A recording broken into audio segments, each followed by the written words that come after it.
참으로 감동적입니다. 제가 이 공릉동 교회에 와서 우리 여러분들을 배울 때 제가 받은 인상이 뭔지 아십니까?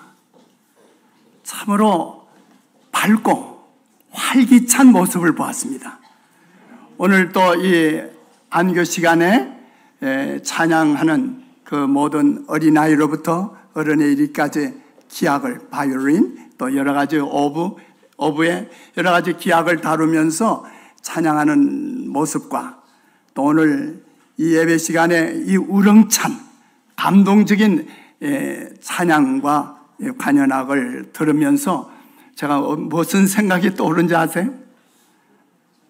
계시록 14장에는 세 단계의 말씀들이 좀 나오는데 첫째 단계는 14만 4천 명에 대한 얘기가 나오죠. 그 14만 4천 명의 얘기 가운데 가장 중요한 초점의 내용들이 뭐가 있는지 아세요?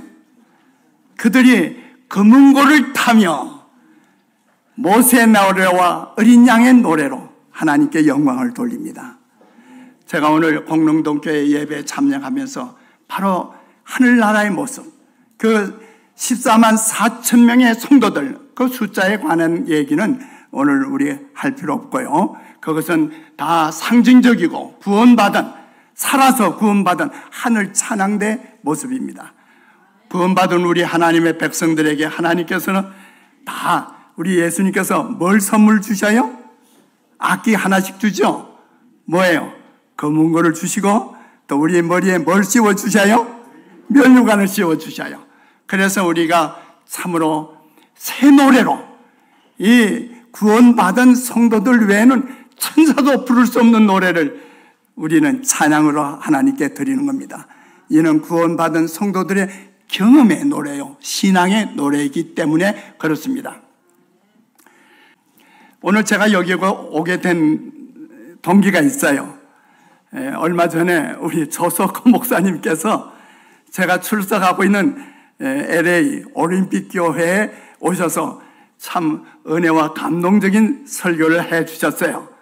식사 시간에 제가 이번 10월 말 마지막 일요일 날 우리 한국의 우리 나성 삼육대학교의 분교 이제 학위 수여식이 있는데 그때를 기해서 나가게 되는데 혹시 공릉동교에서 저를 좀 초청해 줄 수 있겠느냐고 그랬더니 우리 조 목사님이 기꺼이 여러 직원들하고 다 의논을 하셨는지는 몰라도 기꺼이 환영해 주셨습니다. 저를 이렇게 초청해 주셔서 우리 말씀으로 함께 은혜 받게 해주신 우리 먼저 하나님의 섭리와 또 우리 공릉동교회 목사님 또 우리 직원들에게 또 우리 교우님들에게 감사함을 드립니다.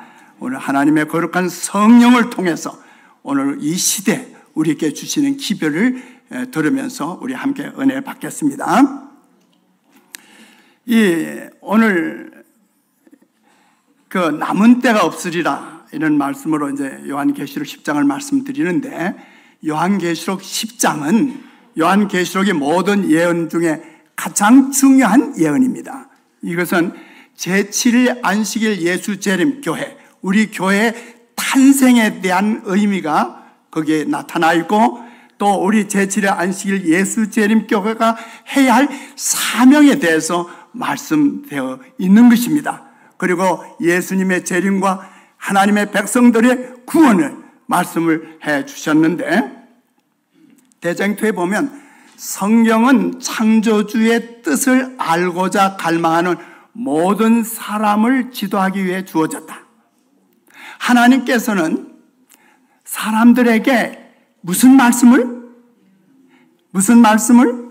예언의 확실한 말씀을 주셨다. 천사들과 그 다음에 있는 말씀 보세요. 그리스도 자신까지 장차 속히 올 사건들을 알려주시기 위하여 다니엘과 요한에게 오셨다. 다니엘서와 요한계시록에 보면 다니엘서 보면 가브리엘 천사를 보내서 기별을 주시기도 하고 또 요한에게도 천사들이 와서 기별을 전하죠. 그런데 특별히 뭐라고 말씀했어요? 천사들과 예수 그리스도 자신까지 오셔서 장차 속히 될 사건들, 일어날 사건들을 알려주시기 위해서 다니엘과 요한에게 오셨다는 거예요. 힘센 다른 천사가 구름을 입고 하늘에서 내려오는데 그 머리 위에 무지개가 있고 그 얼굴은 해 같고 그 발은 불기둥 같으며, 이 누구의 모습과 비슷한 말씀으로 나오죠? 예, 여러 천사들이 등장하지만 특별히 계시록 10장에는 바로 예수님의 모습을 띤 모습이 나타나죠. 자, 이와 같은 천사가 이제 등장을 해요. 그런데 요한에게 가르침을 준 저 강력한 힘 있는 천사는 다름 아닌 누구다? 누구다? 예수 그리스도 자신이다. 그러면 하나님께서 천사를 통해서 많은 기별들을 주셨음에 불구하고 예수님이 자신이 친히 오셔서 기별을 주시는 기별은 어떤 의미에 좀 더 중요한 의미일까요? 중대한 의미죠. 하여간 계시록 10장에 등장한 이 힘 있는 천사는 다름 아닌 예수 그리스도 자신이라는 사실입니다. 요한계시록에는 하늘의 기별이 천사로 상징되어 여러 번 나타나 있죠. 요한계시록 5장에 보면 거기에 보면 보좌에 앉으신 이와 힘 있는 천사, 계시록 7장 1절에 보면 내 천사와 인치는 천사, 또 요한계시록 8장 2절에 보면 7 나팔을 부는 천사들이 나타나죠. 요한계시록 14장에는 바로 세 천사의 기별을 전하는 천사. 근데 종종 우리 재림교인들은 이 세 천사의 기별에 대해서만 생각을 자꾸 하려고 그래요. 근데 여러분, 요한계시록 14장에는 기별을 전하는 세 천사가 있고 그 후반에는 또 다른 세 천사가 등장합니다. 또 다른 천사가 성전에 남아서 구름 위에 앉은 분에게 큰 소리로 낫을 대어 거두어 드리십시오. 땅에 있는 곡식에 물어 익어서 거두어 드릴 때가 되었습니다. 또 다른 천사가 하늘에 있는 성전에서 나왔는데 그도 역시 날이 선 낫을 가지고 있었습니다. 또 다른 천사가 제단으로부터 나왔는데 그는 불을 지배하는 권세를 가진 천사였습니다. 날이 선 낫을 들고 있는 천사에게 큰 소리로 외치기를 포도송이를 거두라는 거예요. 그 계시록 14장 마지막 후반에 보면 인자 같은 이가 예수님께서 어디에 앉아 계셔요? 구름 위에 앉아 계시고 이한 낫을 들고 계시죠. 그런데 이제 기별을 전한 세 천사 왜 다른 천사 성전으로부터 나와서 낫을 들고 있는 예수님에게 말하기를 낫을 휘두르 땅에 곡식을 거두소서. 땅에 곡식이 익었습니다. 이렇게 말하는 천사가 이제 등장하는 거예요. 그 다음에 두 번째 또 천사가 등장하는데 이번에는 천사 자신이 낫을 들고 등장해요. 낫을 들고 등장해서 이번에는 그 천사가 뭘 거두는가? 포도송이를 거두어요. 포도송이를. 그 다음에 세 번째 또 천사가 등장하는데 그 천사는 바로 성전으로부터 불을 다스리는 천사가 등장해요. 근데 예수님께서 마가복음 4장 29절에 말씀하시기를 열매가 익으면 무엇을 대나니? 낫을 대나니. 뭐가 됐다고요? 추수 때가 이르렀다. 낫을 대는 것은 추수하는 거잖아요. 그런데 마태복음 13장 30절에 말씀하시기를 추수 때 내가 추수꾼들에게 말하기를 곡식은 모아 어디에 드리라? 내 곡간에 드리오라. 자, 이제 계시록 14장에는 두 추수가 나온다고 그랬죠. 하나는 곡식을 추수하는 것과 하나는 포도송이를 거두는 것. 그러면 이 알곡을 거두어서 내 곡간에 들여오라는 걸 말은 무슨 뜻이에요? 그 알곡을 어디에 가져간다는 거예요? 천국에. 그러면 오늘 우리가 알곡으로서 어디 가야 돼요? 하늘에 가야 되잖아요. 구원받아 하늘 곡간에 들여오셔야죠. 아멘 하세요, 안 하세요? 아멘. 그런데 이제 계시록 14장에 첫째 천사가 외치기를 하나님의 뭐가 이르렀으니? 하나님의 심판이 이르렀으니 하늘과 땅과 바다와 그 가운데 만물을 만드신 이를 경배하더라. 그래서 우리가 이 심판에 대한 얘기를 들으면 조금 마음에 부담이 가요, 안 가요? 마담이 가죠. 그래서 조사심판? 이건 뭐 무슨 또 조사심판이 있나? 또 혹자는 말하기를 그거 재림교회가 뭐 조사심판 그런 거 다 그거 오류라고. 우리는 구원 받았고 우리는 하나님을 사랑하는 하나님을 믿기 때문에 우리는 구원 받아서 아무리 심판 받을 필요 없다고. 그런데 요한복음 3장에 그 말씀은 있어요.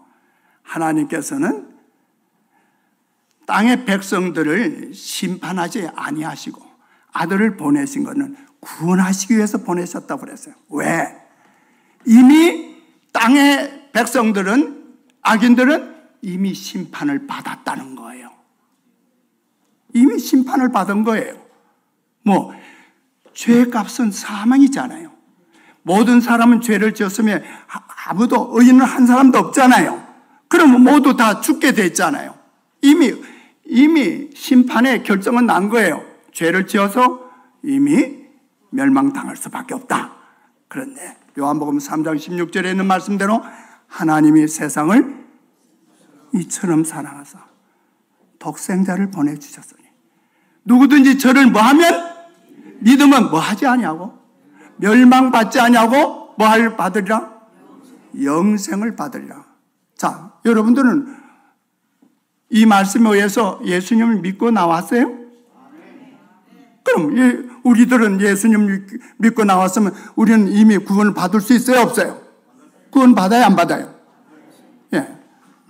성경에 보면 하나님의 백성들이 구원을 받아 또 구원을 받으리라는 말씀은 있어요. 그래서 사실은 우리가 죄의 오늘날 이 결과, 죄의 값은 사망인데 거기에서 우리는 구원 받았죠. 그런데 또 우리는 아직도 죄의 영향 아래 살고 있잖아요. 죄의 권세가 작용하는 이 세상에 살고 있잖아요. 두 번째, 우리는 죄의 영향과 권세에서 우리는 구원을 받아야 돼요. 누구의 힘으로? 성령의 능력으로. 그 다음에 세 번째는 죄의 마지막 뭐예요? 마지막 심판 결과에 우리는 죄가 이제 완전히 사라지는 그때 우리는 구원을 받는 거예요. 그러면 이제 알곡으로 거두어서 곡간에 들여온다는 것은 구원받는 거죠. 하늘에 가는 거죠. 그러면 하나님의 심판이 복음이에요, 안 복음이에요? 어떤 면으로 보면 영원한 복음을 가졌더라. 그러니까 심판하는 것도 복음의 한 분야예요. 자, 하나님을 믿는 백성들을 멸망에서 구원해서 하늘로 데려가겠다고 하는 게 복음이에요, 안 복음이 아니에요? 오늘 우리는 그 복음에 의해서 이 자리에 있는 거 아니에요? 그러나 세상 사람들은 이미 심판을 받은 거예요. 마지막 때 우리 이제 마지막 멸망의 심판이, 언도의 심판이 임하긴 하죠. 그러나 지금 우리는 하늘 곳간에 들여오기 위해서 구원받은 백성들이에요. 우리는 참으로 이 복음에 의해서 우리는 구원받은 백성들입니다. 그런데 이제 그 손에 펴놓인 작은 책을 들고 그 오른발은 바다를 밟고 왼발은 땅을 밟고 내가 본 바 바다와 땅을 밟고 서는 천사가 하늘을 향하여 오른손을 들고, 그런데 이 요한계시록 10장에 보니까 펴놓인 작은 책을 예수님이 한 손에 들고 있다는 거예요. 여러분, 성경을 공부하시면 이 다니엘과 요한계시록은 나뉘어진 책이 아니고 한 책이에요. 한 책의 예언이에요. 그래서 여러분 계시록 10장을 공부하시면서 좀 다니엘서 10장을 공부하시기를 바랍니다.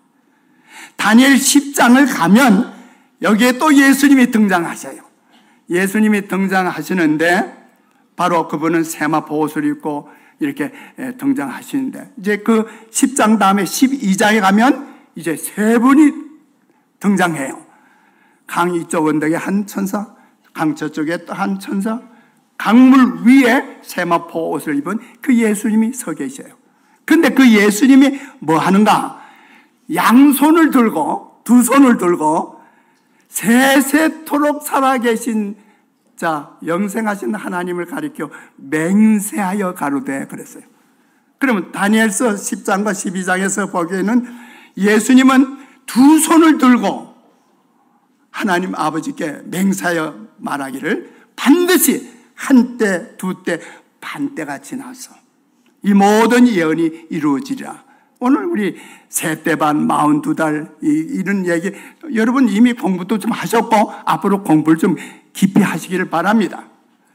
그러면 한때와 두때, 반때는 언제 시작되죠? 언제 시작되는 거예요? 여러분 공부하셨잖아요. 538년. 법왕권이 처음으로 등장할 때로부터 언제 마치는 거예요? 세때 반, 42달, 1260일이 마치는 것은 언제예요? 1798년. 그럼 1798년을 통해서 이 모든 이 예언이 이루리라고 예수님은 양손을 들고 맹세해요. 그런데 이제 계시록 10장에서는 한 손에는 뭐예요? 펴놓인 책. 그 펴놓인 책이 뭘까요? 펴놓은 책이 뭐예요? 네? 펴놓였단 말은 한동안은 봉함됐다는 얘기죠. 봉함된 책이 뭐죠? 다니엘서에 가면 뭐라고 그랬어요? 이 예언의 말을 뭐 하라고요? 봉함해 둬라. 봉함에 대해서 마지막 때까지 두어라. 그때 되면 사람들이 빨리 왕래하며 지식이 더하리라. 그러면 이 마지막 때까지 봉함된 것이 마지막 때에 가서 펼쳐지는 거예요. 그런데 이 계시록 10장에서는 예수님께서는 이미 그 책을 펴셨어요. 펴시기를 말하기를, 그 다음에 그리스도께서 오른발을 바다를 그리고 왼발을 땅을 밟고 서 계신 장면은 사단과의 대쟁투의 마지막 장면들에서 그분께서 행하고 계신 그 일을 보여주고 있다. 이제 선악간의 대쟁투를 마치면서 하나님 예수님께서는 땅과 바다 온 세계를 장악하시면서 이 사업을 마치십니다. 이제 8절에 있는 말씀 보면 하늘에서 나서 내게 들리던 음성이 또 내게 말하여 이르되 네가 가서 바다와 땅을 밟고 서 있는 천사 누구예요? 예수님의 손에 뭐요? 펴놓인 두루마리를, 지금은 책이라고 그러지만 그때는 다 두루마리잖아요. 두루마리를 가지라 하기로. 이제 그림을 그리는 화가가 이제 책으로 했지만 사실은 두루마리로 그렸어야 될 거예요. 다니엘과 계시록은 세상 역사의 종말에 일어날 여러 가지 사건에 관하여 하나님께서 사람들에게 주신 매우 중요한 교훈이 포함되어 있다. 그러므로 누구든지 장차에 세상에 일어날 일들에 관하여 아무것도 몰라야 할 까다름은 없다. 다니엘과 요한계시록을 좀 더 잘 이해하게 될 때 신자들은 전적으로 다른 신앙 경험을 갖게 될 것이다. 그들은 열려진 하늘문을 엿보게 될 것이다. 다니엘과 요한계시록 공부하면 어디를 보게 된다고요? 하늘문을. 그런데 이제 계시록 10장 5절 6절에 보면 내가 본 바 바다와 땅을 밟고 서 있는 천사가 하늘을 향하여 오른손을 들고 세세토록 살아계신 이 곧 하늘과 그 가운데 있는 물건이며 땅과 그 가운데 있는 물건이며 바다와 그 가운데 있는 물건을 창조하신을 가리켜 맹세하여 이르되 뭐하지 아니하리라? 지체하지 아니하리라. 이 원문에 보면 남은 때가 없으리라. 더 이상 시간이 없으리라 이런데, 여러분 말세가 언제부터 시작되죠? 말세가 언제부터 시작돼요? 어떤 분이 1844년이라고 그러는데 성경의 예언상 마지막 때는 1798년이에요. 그래서 1798년 이후에 이제 마지막 때가 이르면서 징조들이 일어나죠. 우리가 잘 아는데 1755년에 리스본의 대지진이 일어나고 1780년에 5월 19일에 해가 어두워지고 달이 빛을 내지 않으며 그 다음에 1833년에 11월 13일에 뭐가 떨어져요? 별들이 떨어져요. 여러분, 마지막 징조가 어떤 징조죠? 어떤 분이 일렬희음령이에요 그래요. 여러분, 일렬희음령이 징조인가요? 아니에요. 분명히 화이트 부인이 말씀하시기를, 예언이시네, 윌리엄 밀러가 이 재림 기별을 전한 때로부터 만 2년 후에 예수님께서 말씀하신 최후의 징조가 성취되었는데 그것은 별 떨어지는 징조다. 그러므로 예수님께서 말씀하신 징조로서 주신 마지막 징조가 무슨 징조라고요? 별 떨어지는 징조. 그러면 낙성일은 언제 이루어졌다고요? 1833년 11월 13일에. 그러면 앞으로 어떤 징조가 일어나야 이게 진짜 예수님 오실 때가 되는가 보다 그렇게 생각하시겠어요? 지진? 여러분, 지진이 오늘날 매해마다 얼마나 많은 지진이 일어나고 있는지 아세요? 10,000번의 지진이 일어나고 있습니다. 여러분이 알든 모르든 지진이 지금 일어나고 있는 거예요. 그런데 그게 지진이 징조가 아니에요. 그거는 1755년에 리스본의 대지진으로 징조를 이루었어요. 이제 마지막 징조는 무슨 징조라고요? 별 떨어지는 징조인데 성취된 거예요. 그런 거로 이제는 남은 때가 없는 거예요. 그런 거로 1798년 이후에 다시 더 나가면 2300주의 예언의 끝은 언제예요? 1844년. 그런 거로 이 2300년의 기간이 457년부터 시작해서 거기 이제 컨펌이 됐죠. 그 2300주의 예언 가운데 메시아가 오시리라는 예언이 바로 그 다니엘서에 처음으로 기록되어 있고 예수님께서 오셔서 정확한 때 침례받으시고 3년 반 후에 십자가에서 돌아가시고 제사와 예물을 금지하고 그렇게 이제 해서 이 예언은 틀림없는 예언이라고 하는 것이 쾅 하고 도장이 찍힌 거예요. 그래서 2300년에 마지막 예언의 끝은 언제냐? 1844년에. 그러면 1844년 이후에는 예수님께서 말씀하시기를 이제는 남은 때가 없다. 더 이상 기다려야 할 어떤 기간이 있는 것은 아니라고 말씀을 하신 거예요. 자, 이제 다니엘 8장 14절 15절에 보니까 그가 내게 이르되 2300주야까지니 그때 뭐가? 성소가 정결하게 함을 입으리라 하였느니라.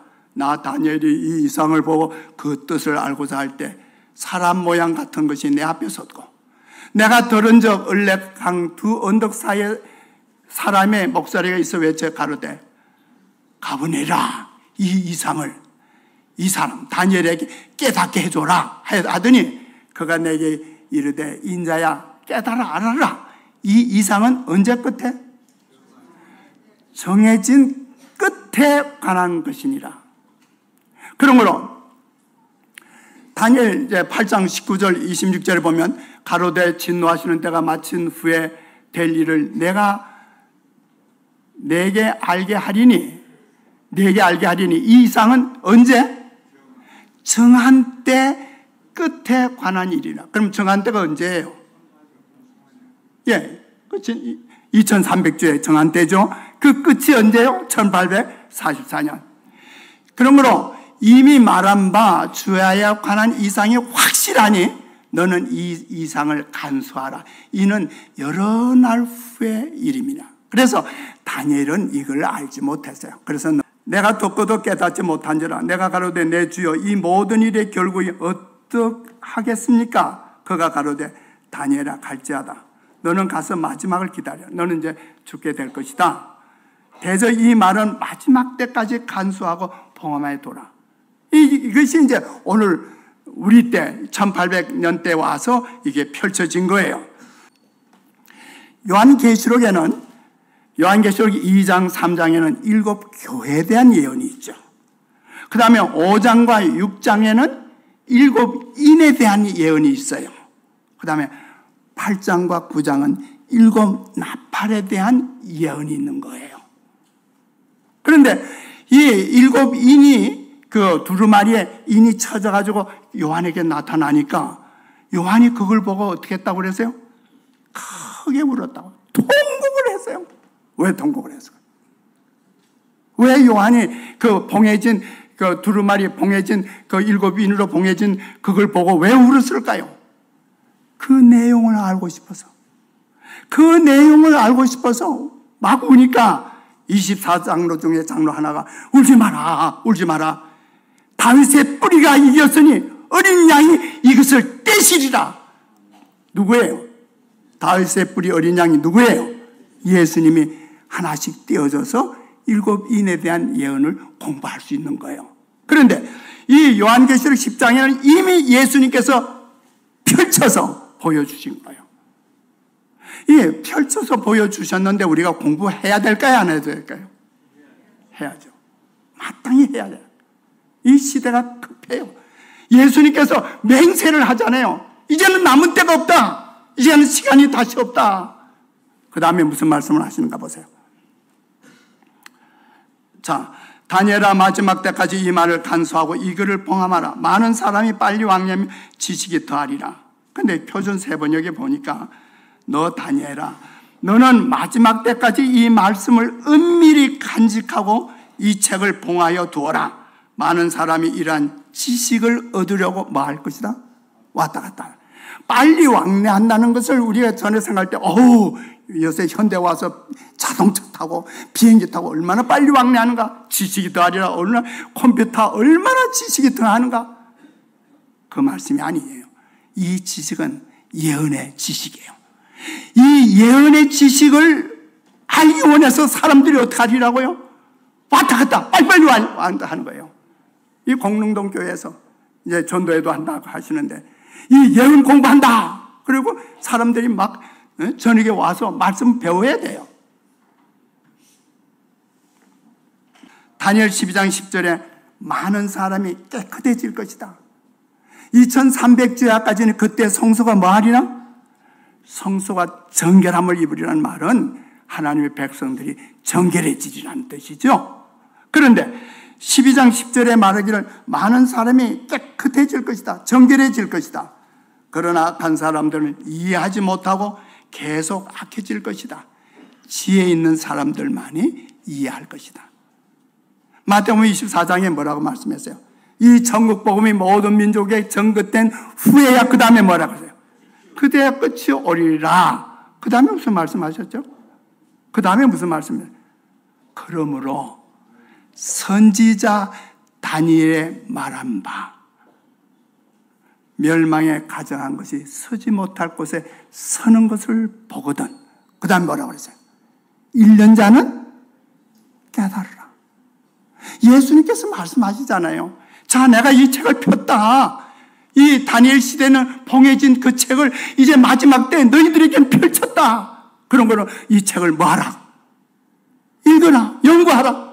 깨달으라. 악한 자는 아무도 깨닫지 못하지만 지혜 있는 자는 깨달으리라. 이 세상 역사의 종말이 가까이 이루고 있는 이때 다니엘이 기록한 예언들은 우리가 사는 바로 이 시대와 관계되어 있으므로 우리의 특별한 주의를 요구한다. 말세 개봉해야 할 다니엘의 계시에 대해서 예수님께서는 지혜 있는 자는 깨달으라고 말씀하셨다. 내가 천사에게 나아가 작은 책을 달라 한적 천사가 가로되 갖다 뭐하라? 먹어버리라. 내 배에는 쓰나 내 입에는 꿀같이 달리라. 이거는 두루마리 책이 뭐 갖다 먹으라는 거예요. 그걸 입으로 먹으라는 게 아니죠. 뭐하라? 다니엘서에 있는 예언을 이해하라. 깨달으라는 말씀이죠. 진리에 대한 이해, 그 기별을 즐거움으로 받아들이는 일은 이 작은 책을 먹는 것으로 대표되어 있다. 우리 주님의 강림의 때에 관한 진리는 우리 영혼들에게 귀중한 기별이다. 우리는 어떤 교인이죠? 제7일 안식일 예수 재림교회. 예수님의 재림을 고대하는 백성들에게는 이 기별은 가장 귀중한 기별이라고요. 또 내가 천사의 손에서 작은 책을 갖다 먹어버리니 내 입에는 꿀같이 다나 먹은 후에 내 배에는 쓰게 되리라. 이것은 1800년 때 윌리엄 밀러와 그 재림 신도들이 이 예언의 말씀을 깨달을 때는 예수님이 곧 재림하시는 줄 알고서 입에선 꿀같이 달았어요. 그러나 예수님이 기다리는 1844년 10월에 예수께서 오시지 않으니까 어떻게 했어요? 대실망. 이것을 말씀하고 있는 거예요. 이제 이거 윌리엄 밀러가, 이 윌리엄 밀러의 집입니다. 윌리엄 밀러가 보던 성경이고 윌리엄 밀러가 2300주야까지니 그때 성소가 정결함을 입으리라는 것을 깨닫게 되죠. 그래서 10월 22일에 1844년 예수님 오시리라고 기대하고 기다렸지만 오시지 않으셨죠. 대실망을 말합니다. 이게 윌리엄 밀러의 채플입니다. 제가 그곳에 갔고 그 윌리엄 밀러가 펼쳐보던 성경을 저도 펼쳐서 지금 말합니다. 특별한 의미에서 이상 중에 요한에게 주어진 경험은 1840년에서 1844년까지 재림 신자들의 경험의 표상이라고 볼 수 있다. 이 신자들이 임박한 재림에 대한 기별을 처음 들었을 때 그것은 그들에게 꿀같이 달았다. 그러나 그리스도께서 그들이 기대했던 바로 그때 오지 아니하심으로 그들의 경험은 정말로 대실망, 선 것이 되었죠. 그 다음에 이제 실망할 때 하이람 에드슨이 어떻게 했어요? 이 옥스바트를 지나가다 하늘이 열리는 것을 봤죠. 뭘 봤어요? 1844년 10월 22일에 예수께서 재림하시는 것이라. 어디로 가시는 거예요? 대제사장의 지성소에 들어가서 이제 성소를 정결케 하기 위해서 가시는 겁니다. 오늘 우리에게 중요한 기별은 예수께서 오늘 지성소에서 우리를 정결케 하는 사업입니다. 우리 모두는 이 지성소에서 태어나시는 나이피 하시면서 태어나시는 예수님께서 오늘도 우리의 모든 죄와 허물을 다 깨끗이 씻어주시기를 바랍니다. 그렇게 정결해져야 히브리 9장 27절에 있는 말씀대로 예수께서 어떻게 해요? 죄와 상관없이 자기를 바라는 자들에게 두 번째 나타나시리라. 죄와 상관없이 오셔요. 그러면 우리가 어떻게 다 깨끗함을 받을 수 있나요? 예수께서 오늘 지성소에서 그 사업을 하고 계시는 거예요. 대제사장으로. 오늘 나의 모든 생에서 모든 더러운 것들, 죄악을 다 씻고 우리는 하늘로 옮겨갈 백성으로 준비시켜 주시는 거예요. 이 일이 바로 일반 개신교인들은 모르죠. 예, 그러나 우리 재림교인들에게는 이 기별을 주신 거예요. 이제 윌리엄 밀러가 그 재림 기별을 전하면서 이제 이런 제가 오늘 시간이 없어서 다 말씀을 드릴 수가 없는데 하나, 그 이제 재림 기별을 전하는데 다니엘과 요한계시록이 뭘로 돼 있죠? 말씀으로만 안 하고 뭐 했어요? 표상들이 나타나요. 상징들이 나타나요. 그래서 요한계시록에 보면 여러분들이 그 매장마다 첫 번에 나오는 말씀이 뭔지 아세요? 내가 보니, 내가 또 보니. 그래서 이 다니엘과 요한에게는 다니엘과 요한계시록의 예언을 보여주셨다는 사실입니다. 이 본다고 하는 것은 백문의 불여일견이라는 말도 있잖아요. 우리에게 이해를 돕고 들은 바를 기억하기 좋고 또는 어떤 사람에게는 그것이 감추어져요. 근데 그게 직설적으로 다니엘과 요한계시록에 기록되어 있다면 벌써 다니엘 요한계시록은 우리 성경책에서 존재하지 않을 거예요. 그게 해당되는 사람이 다 뽑아버려요. 놀라운 것은요, 지금 미국 성서 공회에서 새 번역판이 나왔는데 그 새 번역판에는 뭐가 빠진 줄 아세요? 적 그리스도라는 말이 빠졌습니다. 오늘 마지막 때 우리가 적그리스도의 출현을 알고 있죠. 적그리스도의 그게 무엇인지, 적그리스도의 그 모든 것이 뭔지 우리는 이미 알잖아요. 예언을 공부해서 알잖아요. 그런데 성경 그 자체에서 그 적그리스도의 말을 바꿔버렸단 말이에요. 빼버렸단 말이에요. 마찬가지로 오늘날 우리가 다니엘 요한계시록 공부할 때 정말 이 사단이 바로 빼버려야 하고 없애버려야 할 내용들이 있는 거예요. 자, 이 예언의 말씀을 읽는 자와 듣는 자들 그 가운데 기록한 것을 지키는 자들이 뭐가 있나니? 복이 있나니 때가 가까움이라고 하지 않았어요. 요한계시록에 차례로 주어진 엄숙한 기별들이 하나님의 백성들의 마음에 첫째 자리를 차지해야 한다.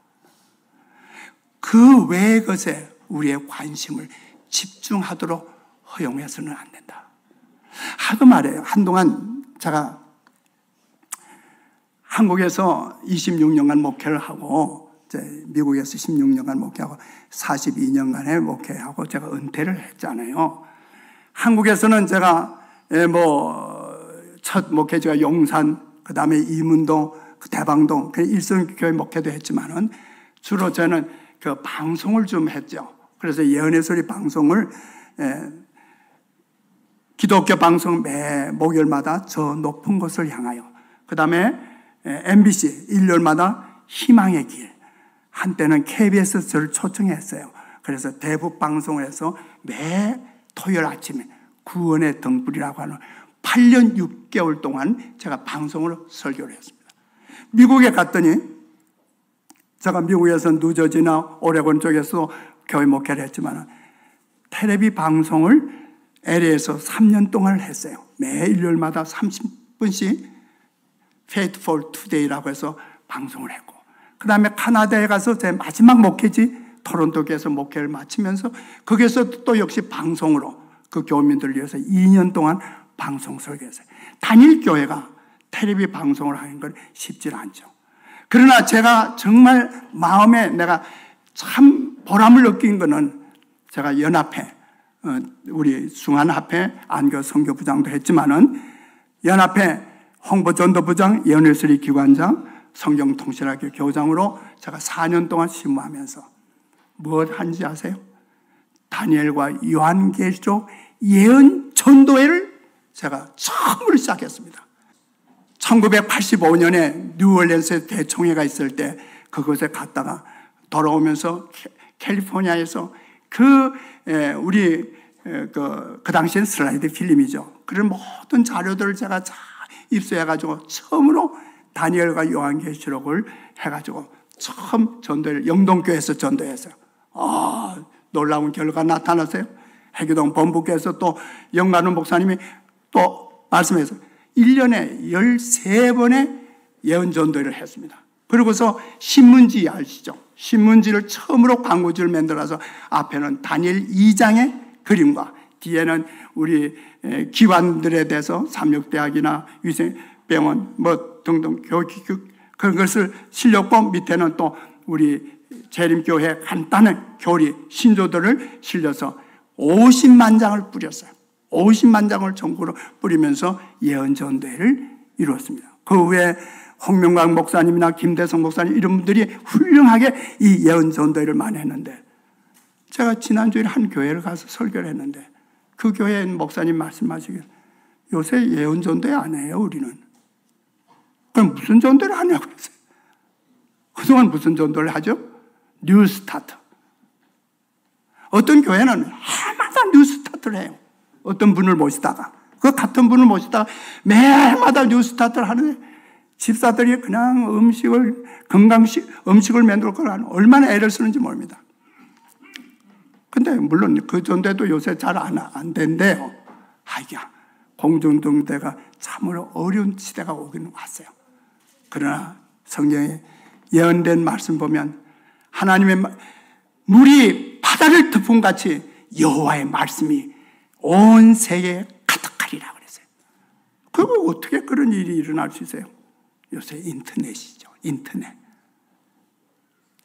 인터넷을 통해서 나가는데 제가 유튜브를 통해서 미국에서 제가 텔레비로 방송한 설교하와 그 다음에 제가 바로 이 한국에 오기 전에, 이번에 오기 전에 한 주일 전에 제 아들이 이제 대총회, 우리 아시아 쪽에서는 처음으로 대총회 부장이 됐었죠. 그래 대학 선교 부장으로 있다가 6년 동안 봉사하다가 지금은 교회 목회를 하고 있어요.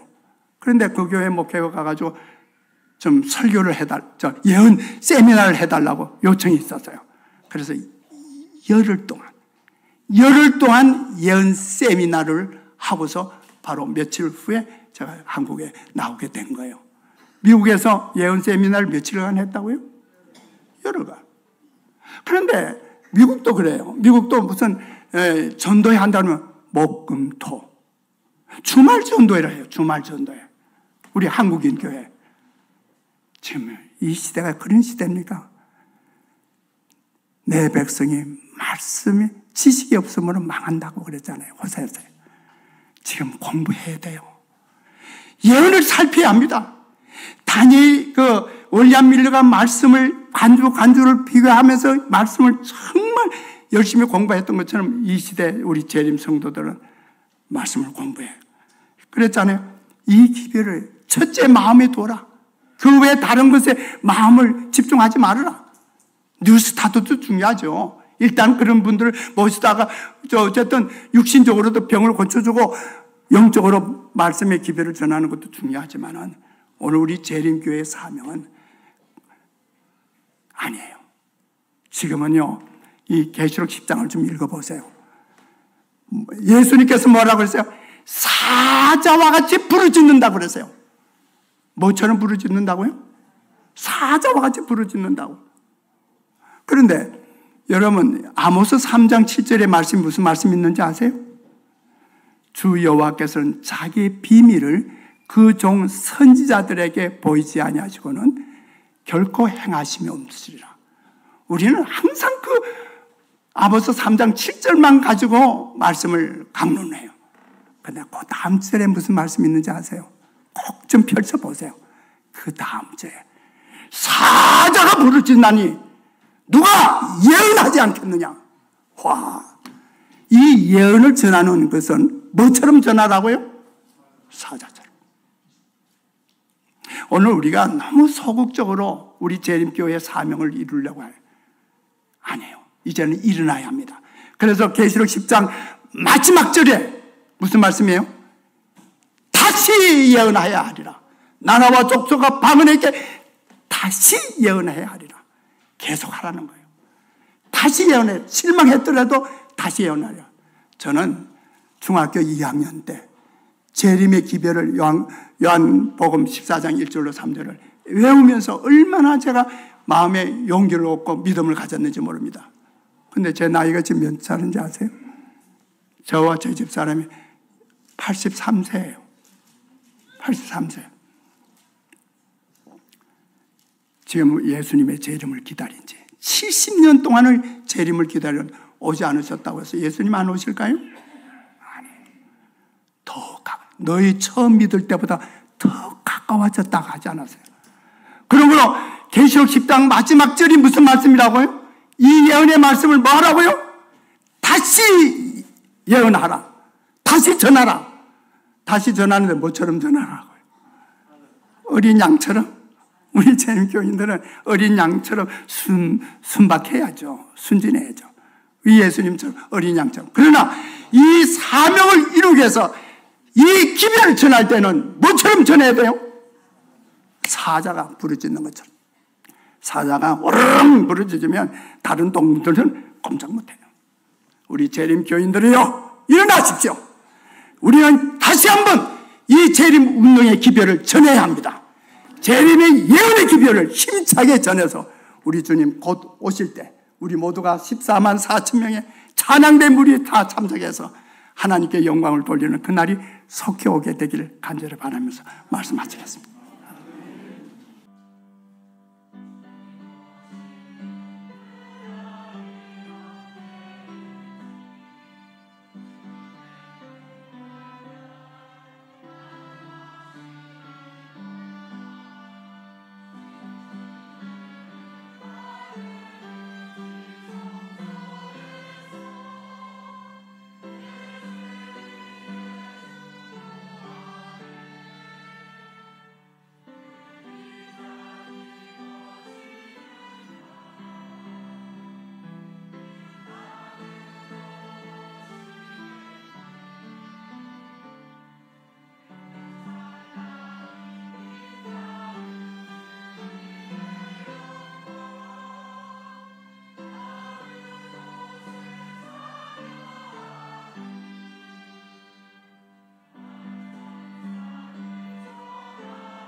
하늘에 계시는 아버지 하나님,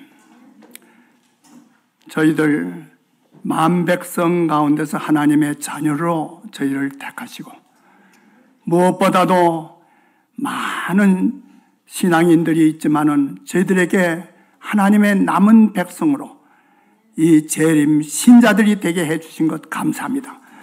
저희들이 진정 주님의 재림을 고대하는 재림 성도들입니다. 주님, 저희들이 주님 속히 뵙기를 바랍니다. 주님, 저희들 위하여 예비하시는 그 도성에 우리 모두 가서 주님과 함께 살기를 바랍니다.